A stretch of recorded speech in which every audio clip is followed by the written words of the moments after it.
Hello, you are welcome once again to Eagle's Eye. Said the DBI no. We bring you puppy videos of what's trending around the world. We get one for you. Let's dive into today's edition. Let's talk about Al-Qaeda.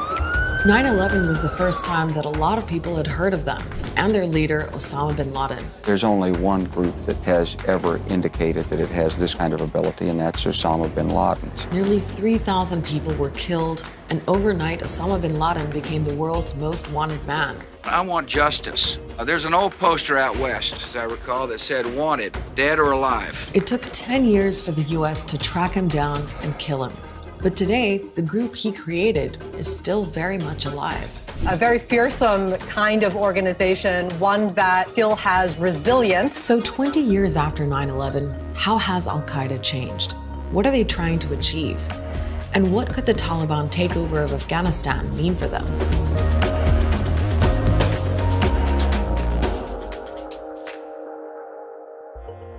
Al-Qaeda's been around since the late 1980s. US intelligence had their eye on them way before 9/11 because they'd been linked to several attacks, including a 1992 bombing at a hotel in Yemen, a truck bomb that blew up at the World Trade Center, simultaneous attacks on American embassies in Tanzania and Kenya, and the bombing of a US Navy destroyer.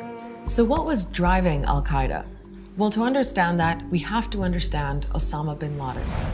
He was born in Saudi Arabia and came from a wealthy family that ran one of the biggest construction companies in the Middle East. In the 1980s, bin Laden went to Afghanistan to join the fight against the Soviet occupation. He styled himself as a devout Muslim who had a duty to defend other Muslims from a foreign occupying power. And in 1988, he established Al-Qaeda, using his millions to fund and recruit fighters for the cause. After the Soviets withdrew from Afghanistan in 1989, bin Laden's mission shifted to focus on the US. And the first Gulf War was a catalyst. Iraq had invaded Kuwait, the US came to Kuwait's defense, and in the process stationed thousands of US soldiers in Saudi Arabia. And as with the Soviets in Afghanistan, bin Laden saw the US as a foreign power in Muslim lands. There was a larger philosophy around bringing down the idea of the West touching any, quote, Muslim soil. He felt that attacking the United States directly was important. The question was, how would he do it?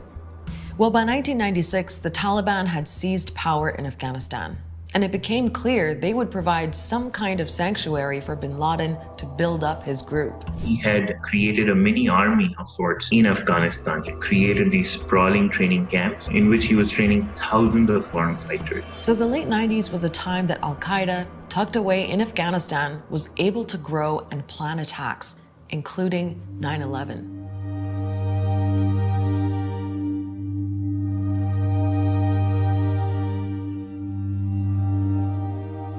Somewhere tonight, terrorists are celebrating the apocalyptic destruction that has killed so many and forever changed America and its largest city. The only question is, what would be, in American terms at least, proportionate retaliation for this type of event? Our war on terror begins with Al-Qaeda, but it does not end there.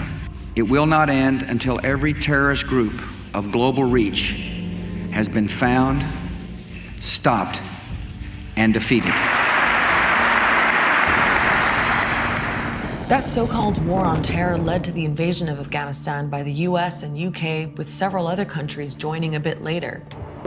President Bush also used it to justify the US invasion of Iraq in 2003, even though Iraq had no connection to 9/11.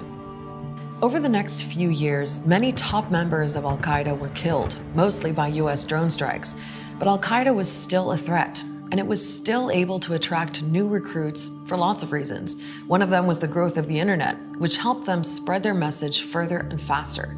And it's been argued that abuses committed by the US and others in the name of the war on terror also ended up pushing more people towards them. Things like the torture at the Abu Ghraib prison in Iraq and the indefinite incarceration without charge or trial of hundreds of detainees at Guantanamo Bay. The war on terror has been a major determinant of rising anger and even some desperation among hundreds of millions of citizens around the Middle East and South Asia. Ordinary citizens suddenly die because a missile comes out of the sky and kills them. And they know where this missile came from. And that breeds just incredible anger. In the years after 9/11, there were more plots and attacks by al-Qaeda and those they inspired, like the Bali bombing, the Madrid train attack, London 7/7, and the Charlie Hebdo shootings in Paris. But not all these happened under Osama bin Laden, because by 2011, he was dead. After a 10-year manhunt, the US found him and killed him in Pakistan. We have cut off their head, and we will ultimately defeat them. The killing of Osama bin Laden was a big blow to al-Qaeda. He was replaced by Ayman al-Zawahiri, an Egyptian who had been a top member of al-Qaeda since the late 90s. But he's no bin Laden. He is someone who is seen as having almost no charisma, as a result far less inspiring. Seen, perceived as a pedantic uncle who goes on these long, rambling speeches. There have been various reports of al-Zawahiri being killed, but most experts believe he's still alive, hiding out somewhere in Afghanistan with a $25 million bounty on his head. Al-Qaeda's leadership is under constant pressure from a huge international counterterrorism effort. It's made it harder for the group to plan attacks on the same scale as 9/11. But al-Qaeda has adapted. What it represents today is a resilient organization that has the capacity to bring in, like a magnet, other types of groups that kind of go with their narratives. They have staying power. So al-Qaeda now has a network of affiliates around the world. Aside from Afghanistan and Pakistan, there are groups in different parts of Africa, like al-Shabaab in Somalia and al-Qaeda in the Islamic Maghreb, in Algeria, Libya, and Tunisia. There's another group in Mali. In South Asia, it's been active in places like India and Bangladesh, and in the Middle East, al-Qaeda has taken advantage of the chaos caused by wars in Iraq, Syria, and Yemen, developing branches in all those countries. The one in Iraq actually split off and became ISIL. They became a big rival of al-Qaeda's. Al-Qaeda would very much like ISIS to sort of go away or to demobilize, as quickly as possible. But are al-Qaeda about to get a boost? The Taliban has taken over Afghanistan again, and last time around, they helped al-Qaeda.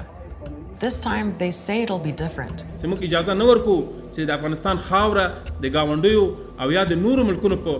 ضد استعمال سي او یا دغه په خلاف استعمال سي په دې اړه غواړو چې ټول نړیوال مطمئن وسیږي ډاډه وسیږي اسلامي امارت خپل ژمنو ته متعهد ده. But can the Taliban be trusted when it comes to al-Qaeda? The Taliban made similar commitments in the pre-9/11 era as well. We now know that the US government approached the Taliban around 30 times, asking them to do something about bin Laden and al-Qaeda, to not host al-Qaeda. And still 9/11 happened. Even now, they're not coming clean on the current status of their relationship with al-Qaeda. Some people, though, would argue that al-Qaeda's biggest weapon has always been and continues to be something more powerful and elusive than men with guns. He unleashed a ripple effect that impacted the way societies think about themselves. Today, 20 years afterwards, this us versus them has exploded in a way that we couldn't have imagined. But actions by the US and its allies since 9/11 have also created a ripple effect. If you talk to a poor farmer in rural Yemen or Pakistan or Syria whose house was destroyed and 10 members of his family were killed by a drone fired by the US or foreign groups fighting the terror groups, the legacy of bin Laden al-Qaeda will be a positive one. People say, well, somebody stood up for us.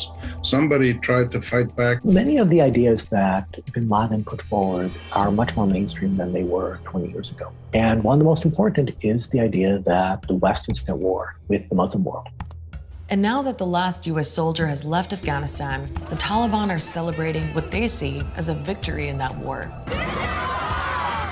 And so it would seem are al-Qaeda. Al-Qaeda's ecosystem in particular are electrified by the return of the Taliban, by the fact that the Taliban has prevailed against the United States. They see it as their own victory because they have they've seen the Taliban's insurgency against the US as a key component of their platform. 20 years after 9/11, the world has changed and al-Qaeda has changed. But after all this time, the question of what al-Qaeda might do next is probably as important as it ever was.